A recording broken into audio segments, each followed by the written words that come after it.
I'm Monica Price and welcome to Cuppa TV.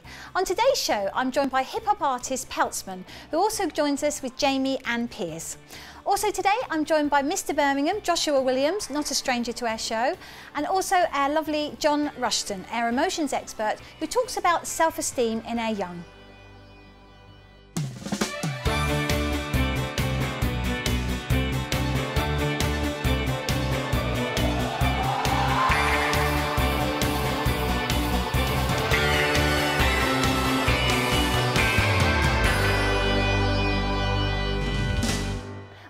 Guest is hip-hop artist Peltzman, who's also joined today by Piers and Jamie. Welcome guys, thank you so much for joining me on Cuppa TV.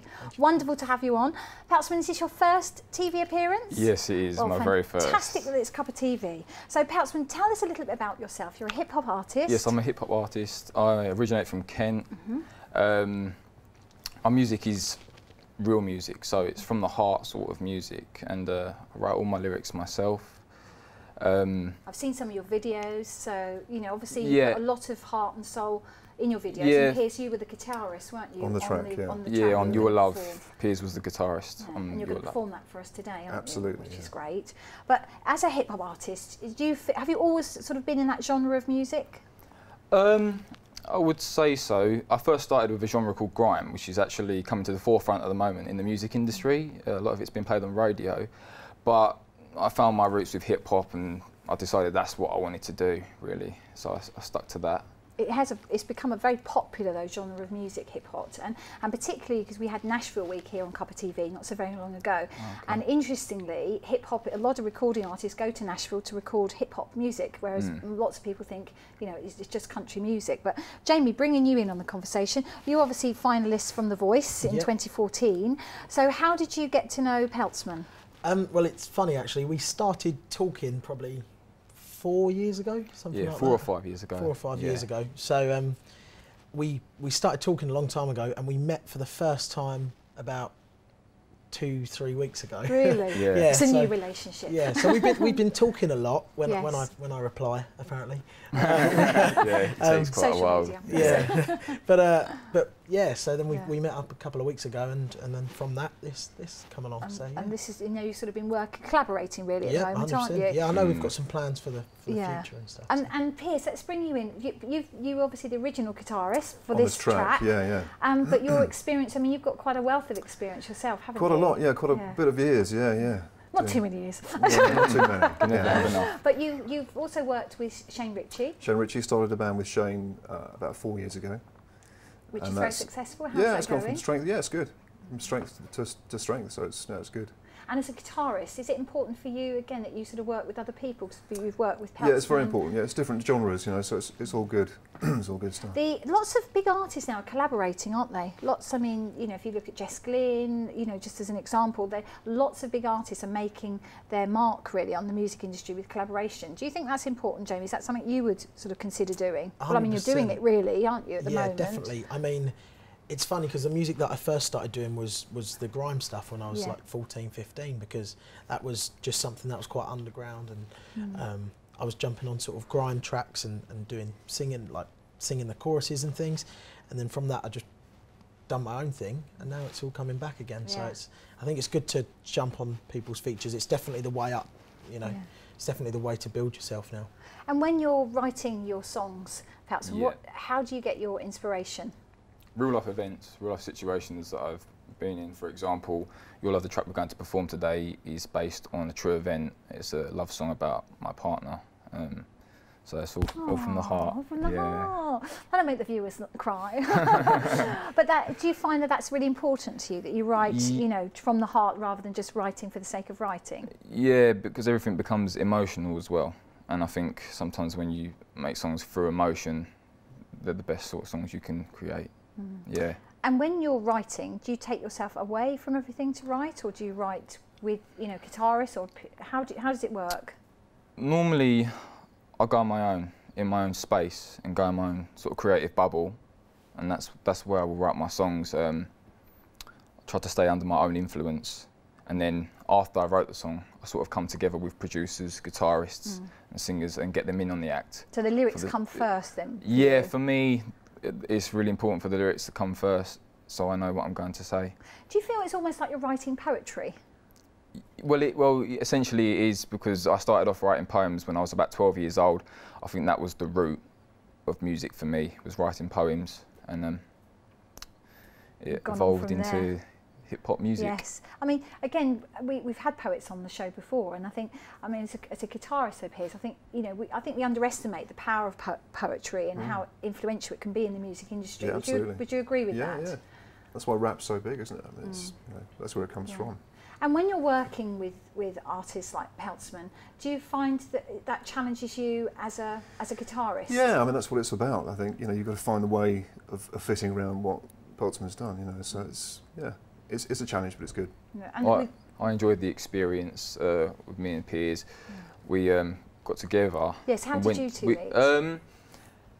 He works at a music shop as well as being a guitarist with the bands, and we met in a music shop, and I needed a guitarist for the track. So kind of went in there and asked for a guitarist to see who could play, because there was a specific guitar sound that we wanted to replicate, but we didn't know much about it, so we wanted to ask someone with a bit more professionality. And we found Piers, and we got together in the studio, and I was there when he played the riffs, and when it was all recorded in pieces, before it actually all come together. So it was a fantastic experience. I was going to say, was it quite exciting for you to see the song come together? Yeah, the different segments formulating to create the final end product was pretty amazing. I mean, and when you were on The Voice, for instance, Jamie, I mean, that must have been a whole experience for you. Again, going, you know, obviously they've been into the studio, but you've been doing other things as well. Tell us about a little bit about what you've been doing. So straight after the show, well, the thing is, I didn't really know what to do straight after the show. I was a bit like, oh, what do I do next? But I just started writing music, and obviously I've recorded like my own songs and stuff, tried to get them down and recorded an EP. That's been going really well, but it's just trying to get them out now. You know, that's the difficult part, is you can record your stuff, but it's getting it out there.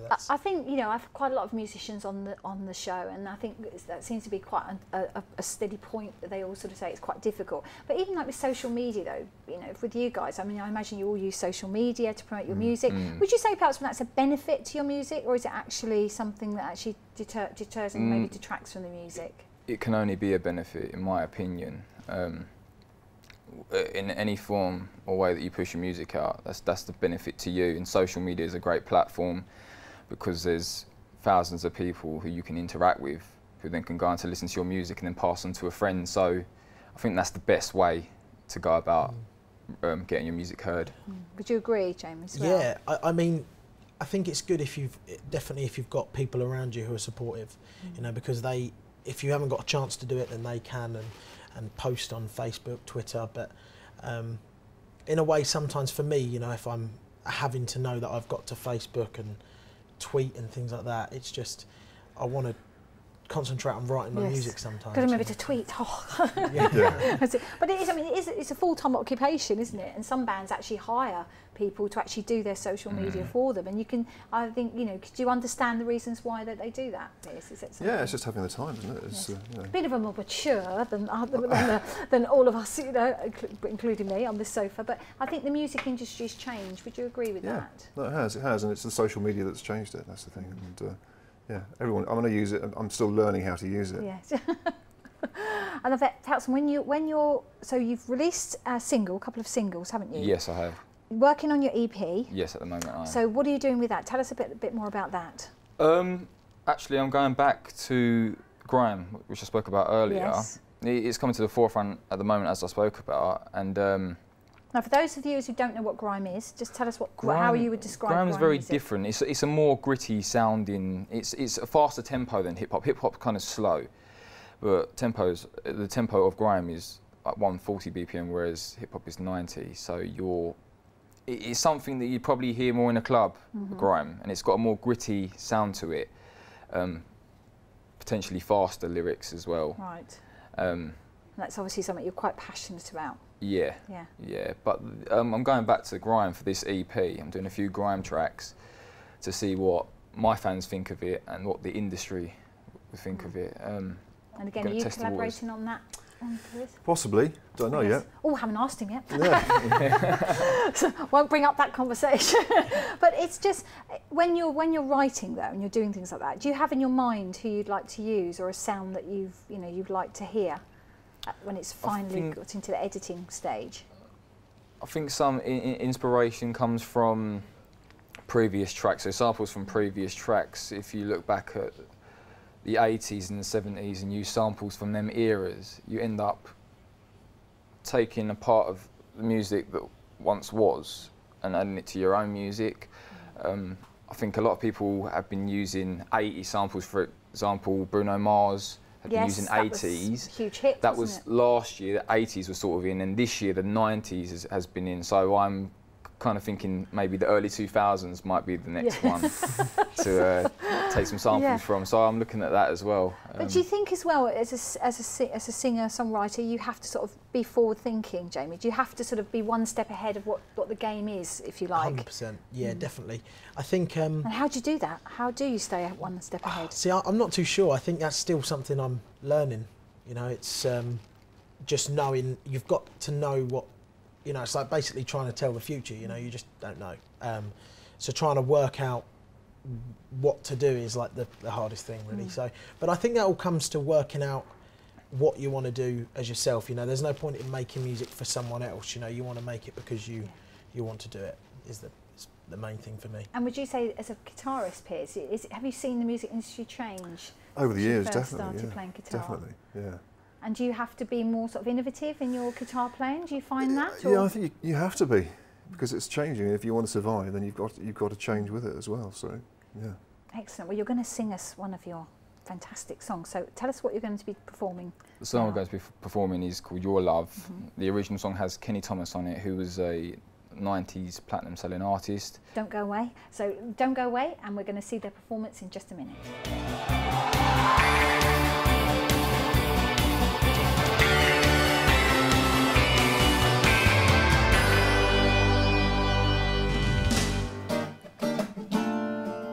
Yeah, Pels, man, your love.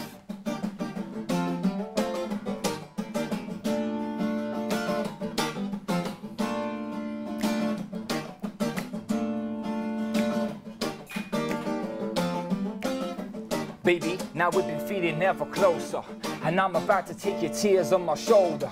I wanna treat you how a man is supposed to. Stopping and dropping all these guys trying to on the grind on our own. It's always been the same. We've been pushing together forever, crossing the pain. If we're feeling it, dreaming it, we're seeing it, and we're living in it. We have it harder than you, and we're still screaming in it. I gotta push it high, I gotta get it right. I gotta have it here, gotta get it tonight. I'm a madman, and honey, I ain't for it. If you want it. Whatever happens, I'll always be there supporting. Up all night talking to you early in the morning. I wanna show you that I'm real and I'm courting. You never know what love is till you realize that you're falling. I made a promise and I'll never ever break it. Oh, you can have what you want when I make it, yeah. I mean it when I say it. I'ma take our dreams and reality will replace it, huh? Cause if you're hurt, I'm hurting too. And I'm thinking about your love. If you need someone to care, I'll be there. You should know I'll never change. I won't change. I'll be there tonight, today, and always. Baby, I loved you from the get-go. Friends wasn't sure, but you never could have said no. A little younger, but I guess I was mature though. Sneaking or creeping, weren't even meeting on her. I know you've loved and you've lost, but it's all for today. And we're living till we're giving, it's a moment away. If we're meaning it, breathing it, we're being it and believing in it. Let's take it further into and keep dealing in it. I gotta push it high, I gotta get it right. I gotta have it here, gotta get it tonight. I'm a madman and honey, I ain't for it. If you want it. Whatever happens, I'll always be there to sort it. Make it right, blocking out those guys when they're calling. When it comes to it, you know that they'll be stalling. I'll never be like all the men that surely come before me. I'll stay the same and I'll never be like them. Make way for the love, stop fighting, yeah. Never ever stop trying. Here's a passage to my heart and you're all invited, huh? Cause if you're hurt, I'm hurting too. And I'm thinking about your love. If you need someone to care, I'll be there. You should know I'll never change, 'cause I'll be there tonight, today, and always. Yeah. Thinking about you. I'm thinking about your love. Thinking about, thinking about you. Yeah. Thinking about, thinking about your love. Thinking about your love. 'Cause if you're hurt, I'm hurting too. 'Cause I'll be there. You should know I'll never change. I'll be there. You should know I'll never change. 'Cause I'll be there tonight, today, and always.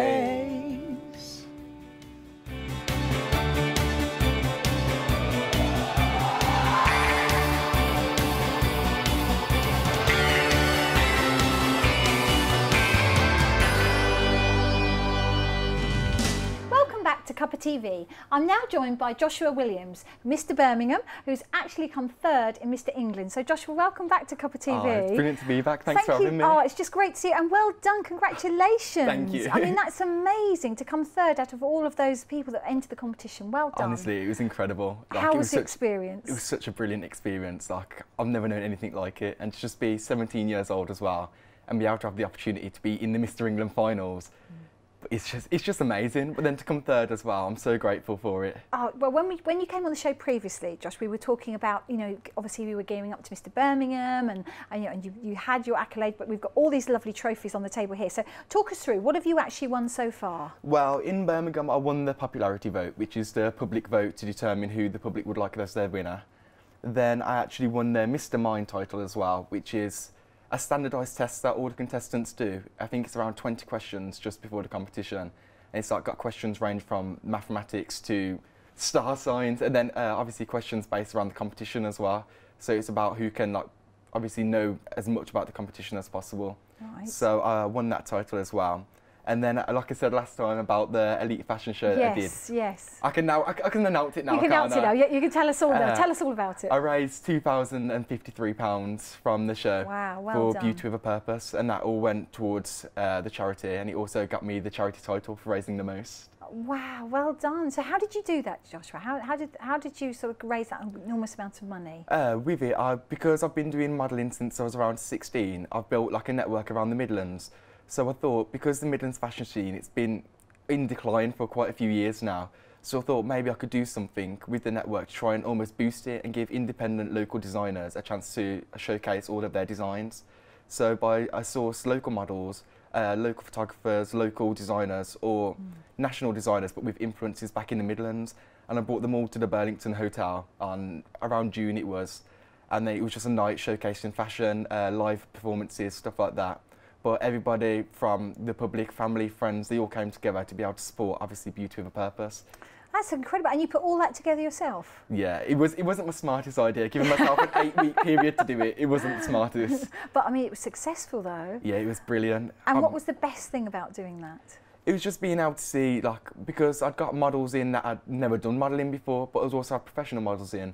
So it was nice to be able to see the new people to the scene almost, then being able to associate, talk, network with these models that have done it before, and almost get the experience and get the network and just have fun doing it. To give them an opportunity really as well to work with professionals on the case. Yeah. And when you raise that money, how does that make you feel, Joshua, when you do that? It made me feel brilliant. It was pretty sad when I had £1,000 in my bank at one point and knowing that a penny of it was mine, but it was just a brilliant feeling knowing that just through hard work and dedication I was able to raise such an amount for charity.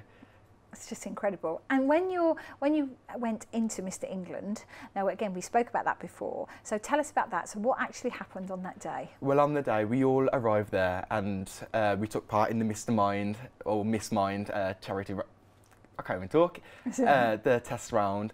And then from that we actually went to the sports round, which is sponsored by Extreme Fitness. So it was a boot camp session for an hour and a half in the Rico Arena car park. Wow. And I'm not the fittest, but I gave it my all, and we had to do various different drills, various different like runs, burpees, you name it, we did it. And then to determine the winner, we actually did a bleep test, which in college, it was never successful for me. No. But I thought, this is the time where I really just have to just go for it. So I just pushed myself in there, and I managed to come joint 7th out of the 20 contestants there. And then my friend Christopher Bramall actually came first in it as well, because he was just incredible. He was just not giving up. But you could see that he actually really wanted to push for it, and that is something that it just really stuck with me for the rest of the day as well. I mean, is it very important that you have that determination to continue with what you're doing? Because it's quite, would you say it is quite unusual for a guy to go into this kind of pageant, or would you say, you know, it's perfectly normal to do so? Oh, definitely. It is quite unusual, because obviously people know of the Miss side of it. So they know of like Miss America, they know Miss Universe, but they don't really know of the Mr side of it as much. But with the Misters, I think just by doing things like this, doing the charity work, doing different things, different appearances to try and almost boost the name of it and the title of it, it's almost as if, what can you do with the title? What can you bring that's different? And by doing that, and just by trying to be the best person that you can be almost, you are an ambassador and you can do a plethora of things with it. So it's almost that you have to just try and elevate the status of the Mr side of it, even more so than the girls. But in doing so, it almost showcases your dedication, your perseverance, and your strive to succeed almost. And has it been all that you thought it was going to be? It's been everything and more. Just through winning Birmingham, I thought that it would just be a title. I just thought I'd be able to do a few events. I thought that it would be a platform to obviously be able to do my charity work, but through it, it's just keep going from strength to strength. I'm now an ambassador for 2 different charities. I do charity work for Beauty with a Purpose. I've been able to do newspaper columns, I've been able to do articles, I've been able to join a press team as well. I've been able to do community charity events. It's just never ending. It's exciting. Exactly. And when do you actually, are you working at the moment? I'm in college at the moment. You're in college, aren't you? So again, what do you feel the future's going to be? What are you going to be doing? Well, I'm actually doing the International Baccalaureate at the moment, which is an A-level equivalent, but it totals around 7 A-levels. But I'm hoping that that'll give me a really in-depth knowledge almost to be able to pursue psychiatric nursing. But then I hope through the experiences with my mental health trust at the moment and being an ambassador for the mental health charity, I just hope that I'll almost be able to really push with psychiatric nursing and be able to just get a more rounded approach as to if I was just going straight from college. Because it's given me the experience, the life experiences, the knowledge, and it's almost given me the better drive, the better will to be able to do better in that profession. Is it hard doing what you do, Joshua, would you say? I'd definitely say it's hard. Like, for people that are wanting to go into it, they can't just come in and expect, like, oh, I'm going to come in, get my title, I'm going to go through to Mr. and Miss England and just win off the bat. It takes a lot of hard work, because it's not just about being a pretty face anymore. Like the Miss, for example, it's not just about walking around in a bikini. It's about being a rounded person. You need to be charitable. You need to be intelligent. You need to be able to hold yourself well, walk on the catwalk. You need to be able to just be the best individual you possibly can.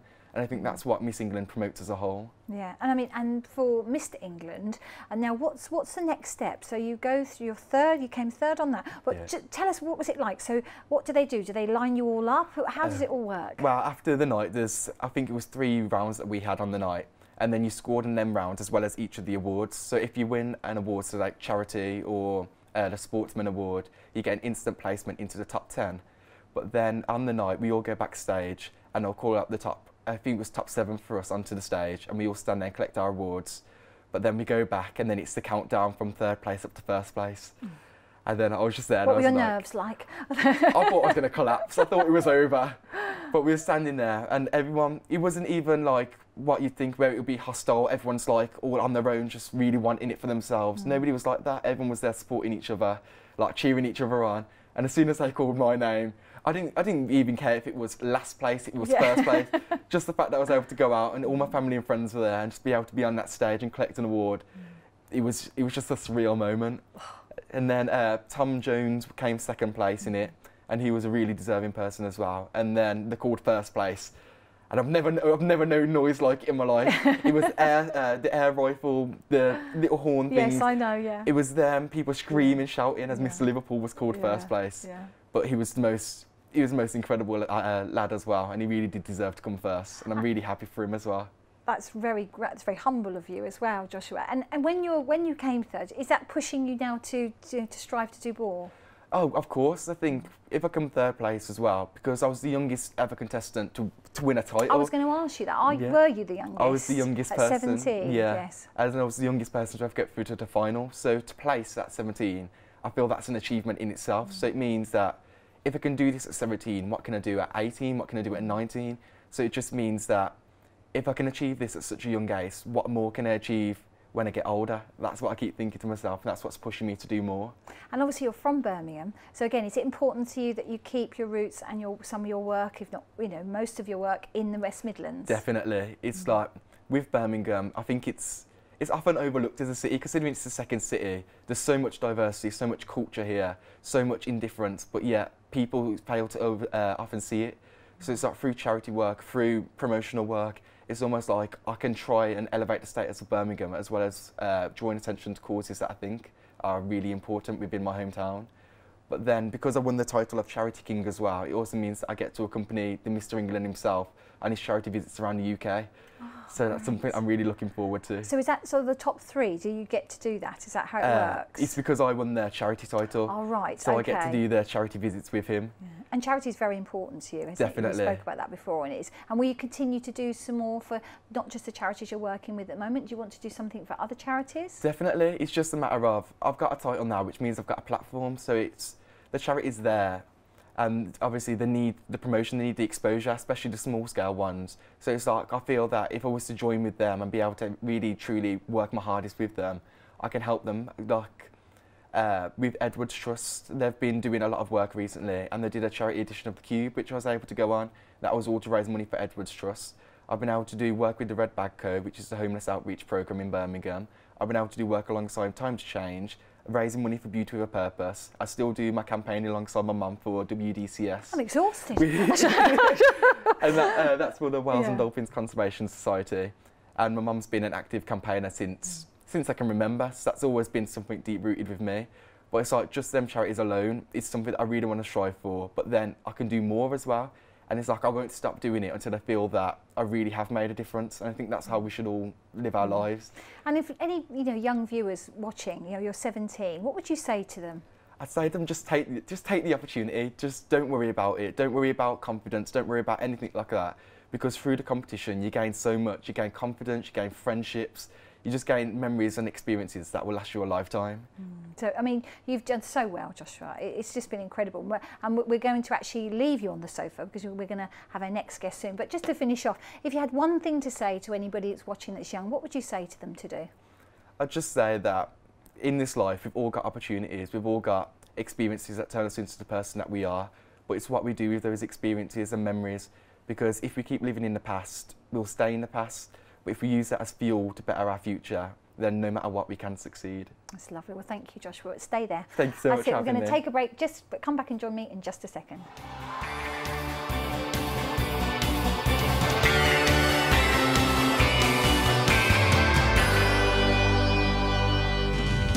Welcome back to Cuppa TV. I'm now joined by John Rushton, our emotions expert, who's also here with Joshua as well. So John, thank you so much for coming back to us and joining us. We're going to talk today a little bit about self-esteem, which ties in very nicely actually with having Joshua here coming third in Mr. England. But John, you're a friend of Cuppa TV. You've been with us before. Yes. We've spoken about many subjects, but self-esteem in the young seems to be quite a pivotal subject that lots of people are talking about at the moment. It is. It's quite important because if you don't have self-esteem, what are you going to do? How are you going to develop yourself? How are you going to be you? You're a product of everybody else if you don't have self-esteem. You're somebody else's expectation if you don't have self-esteem. And therefore, if you are a product of somebody else's expectation, or you must do this, you must do that, you must go here, what are you going to do yourself? How do you think? How do you feel? What do you want to do? I mean, you are unique. And it doesn't matter whether it's your parents or your teachers or people around you. You know exactly up here how you think and feel.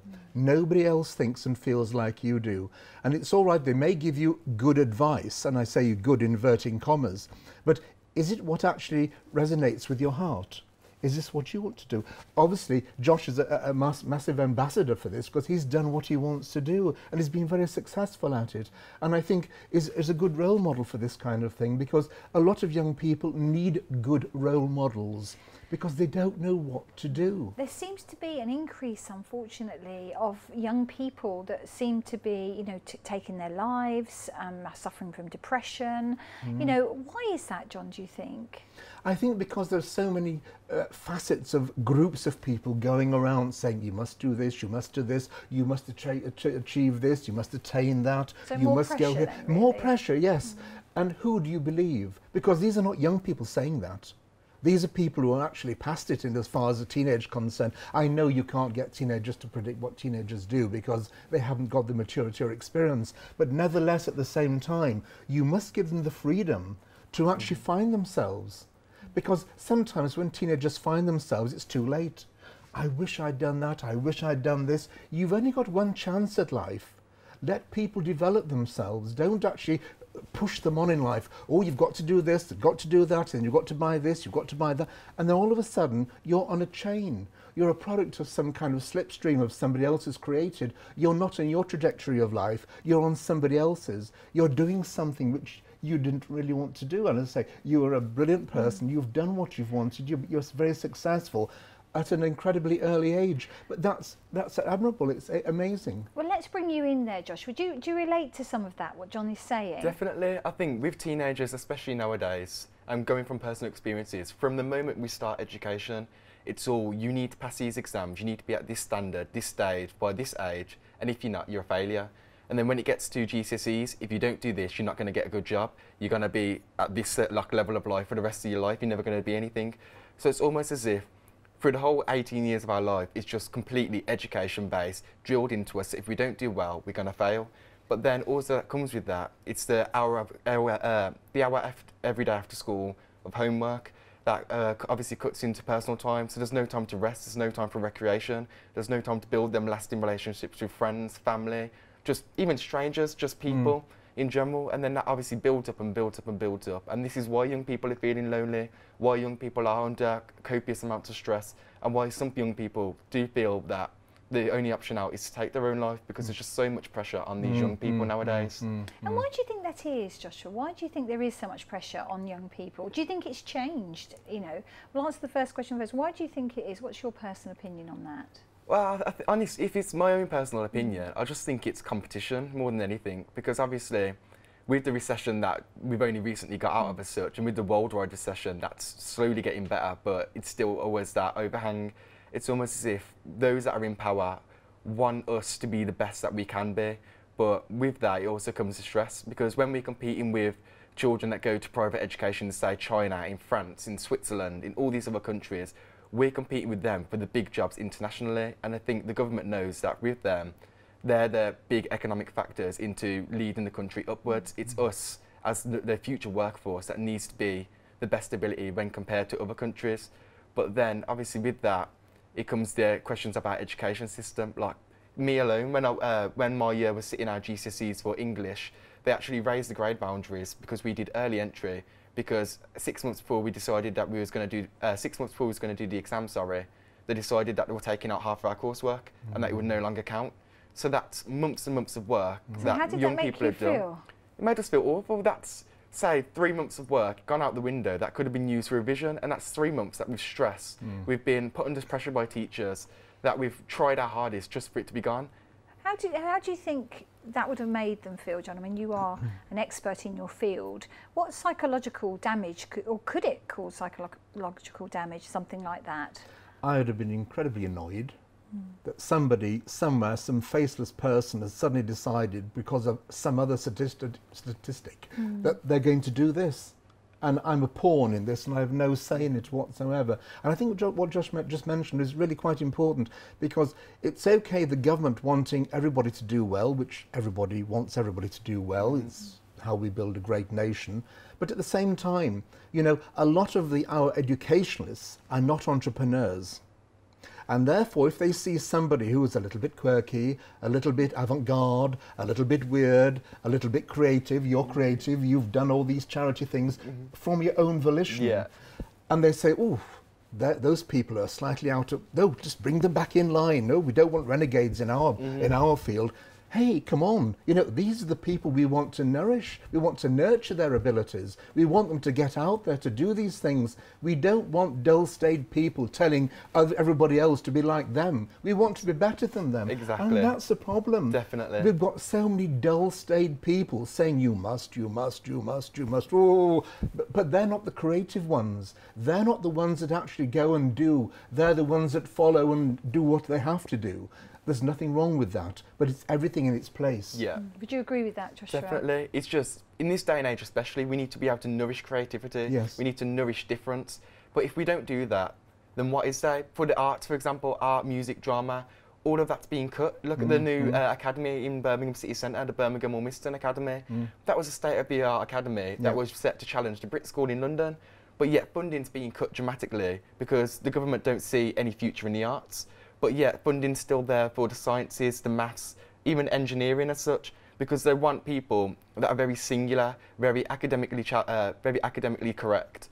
But they don't want people that want to take different routes into further education. They don't want people, say, Albert Einstein, Bill Gates, people like that didn't really enjoy education, but have become the most successful people worldwide. Absolutely. It's like, it's not always about taking that one straight route. It's about being able to explore who you are and be able to just go any different route you want without feeling challenged or let down that you're doing this in the first place. The route isn't linear. The route is sometimes a bit like this. Exactly. And you should be allowed to do I was going to say, John, is that's acceptable for the route not to be just straight up? You can do the twists and turns. Yes, because at certain points in your life, you start off doing one thing and you get a bit more maturity, you get a bit more understanding, and then all of a sudden your aptitudes develop and you suddenly realise that this year, I'm actually interested in this and can do this. Whereas last year, I didn't really want to know about it. And that's what happens when you're young. You get these desires and these feelings about doing things which you never thought you would ever do in your life. And if you've got somebody squeezing you and putting you into a box because they haven't got a brain cell which is creative, then you're going to get dull, boring people. And then we've got another problem. We've got frustration. We've got anger. We've got apathy. We've got disappointment, we've got letdown, we've got all these things which is a psychological profiling, which is building up, building up, building up. And you get people who go to school and they come home and they sit down and they're zombies. They just don't know what to do, where to go. They daren't talk to their parents, because if they do, they're going to get some biofeedback. Oh, you should do this, but they don't know.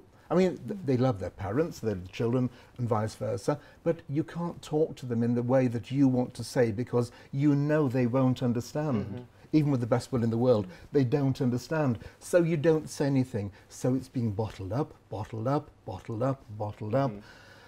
And then you have another problem. Now what am I going to do? Where am I going to go? And all you're getting is depressive, and it just builds up and up and up. And again, Josh, I mean, you're nodding there in agreement with your friends. I mean, have you seen any of your own friends, peers, that have gone through perhaps not such good times during their teen years? When it comes to obviously statistics and stuff like that, they put children that are going through like depressive episodes, things like that. They always say it's because of bullying, it's because of the rise of social networks and constant comparison. But it's not even that. It's just from the young age, being constantly built up, just to be broken down, just be constantly told that if you don't succeed, you're going to be a failure. If you don't pass this, it's going to define the rest of your life. And that hurts, and it builds up, and it builds up into a frustration. But it's not even a frustration, it's an anger, it's a helplessness, because there's nothing you can do to completely change it. You can't just drop out of school if you wanted to, like you could 30 years ago. You can't just get a job and not work your way up there. You physically need it.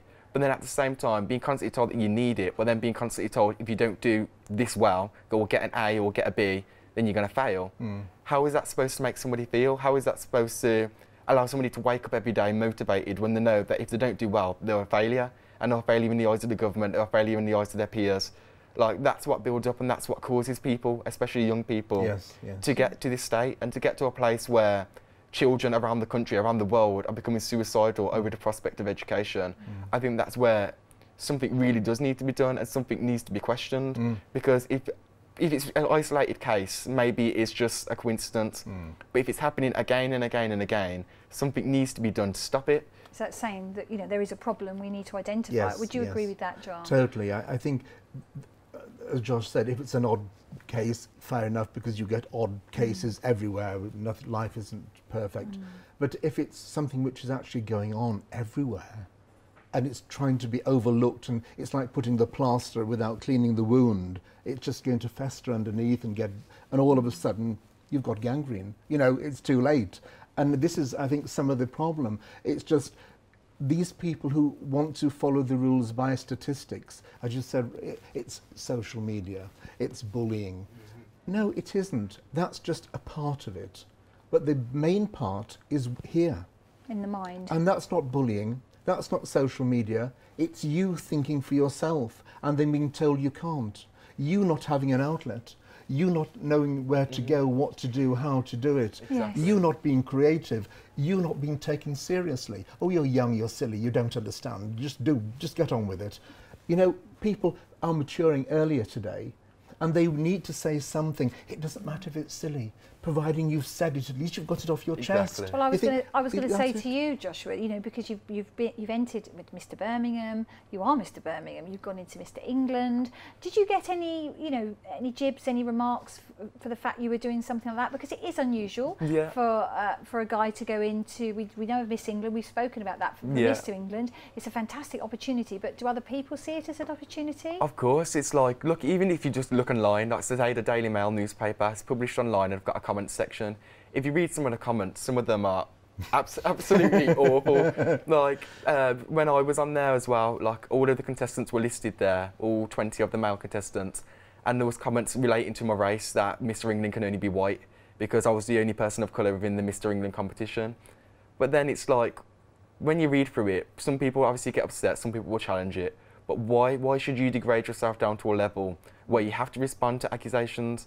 Why should you bring yourself down to a level where you get hurt by these accusations? Because if you do, that defines you as a person and it means you'll be a victim. But you don't need to be a victim. You can always rise above it and continue pursuing your dreams, being successful, trying to do what you want in life.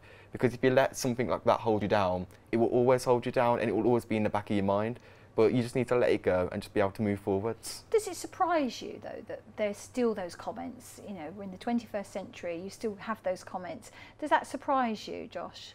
It doesn't, well, it does and it doesn't, but I think it's not very surprising just because people, especially nowadays, they don't like to see success unless it comes from them.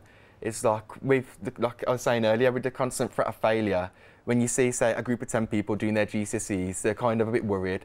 When you get one person that's breaking out and doing something completely different, say they get signed to a musical theatre school, people are going to be like, they're doing something different, they're doing something that I couldn't do. Like, Is it because they're doing something different that's the problem, John? Is that the issues with the young people? Is it because they are stepping out of, if you like, as you call it, the box? Yes. Is that the problem?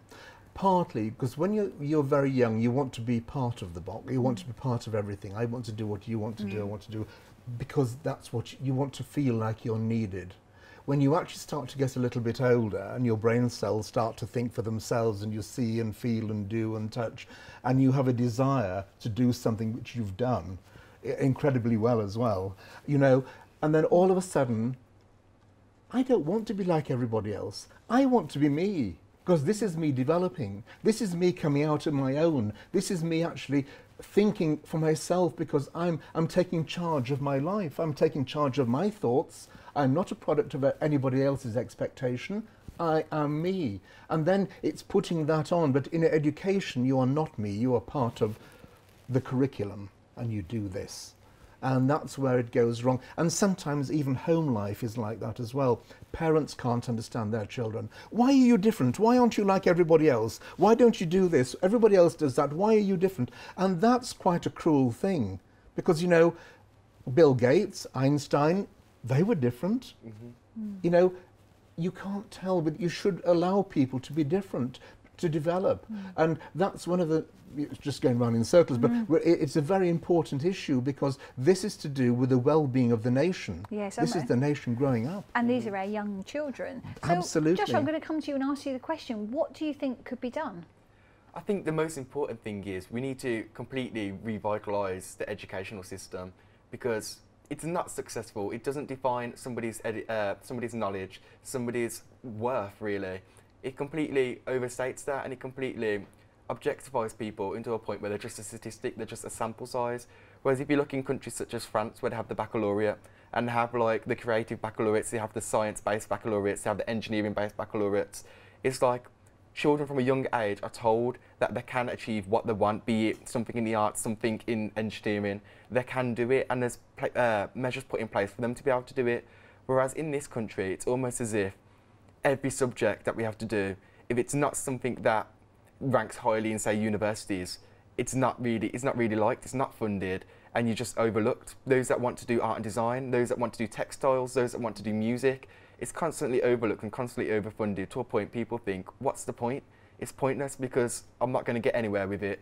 And then it breaks them down because things that they're gifted at, things that they're skilled at, things that they enjoy, they're not able to do. And so instead they're forced to do things that I was just about to say, yeah, they'll then be forced to do something that perhaps they feel that they should do. Exactly. Because the opportunities aren't there to do the things that they could or would like to do. Definitely. Yeah. I mean, John, it's difficult, isn't it? It seems to be quite difficult for young people. I mean, we've all been young, we've all been there, but every young generation seems to have its problems. Yes. Do you think with the young generation today, though, is there one reason why we've got to where we are today with our young people? Or is it just, as we've discussed, quite a multitude of reasons why the young people feel so pressured?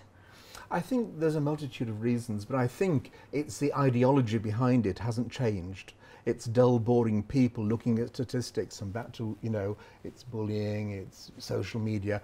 That is a part, and yes, there is something, but the bigger picture is allow them to do things, to say things, because we are a great nation. If you look at the arts and the music and the sciences, we're still one of the leading ones in the whole world. And that's not because we're a stupid nation. It's because people do break free, but sometimes breaking free is incredibly painful. And you get a lot of backlashes, and you get hit, and there are a lot of silent tears behind that. And, you know, you've got to swallow hard and just take a deep breath and just go for it, because, and people don't see that, but a lot of successful people have been there, got the t-shirt, the cuddly toy, the car sticker, everything, you know, and it's all right for them, they were lucky. They weren't lucky, they persevered, and it's hard work. Worked hard. Would you agree with that, Definitely, Josh? 100%. It's all about hard work and dedication. If you want to succeed in life, regardless of past experiences, you can.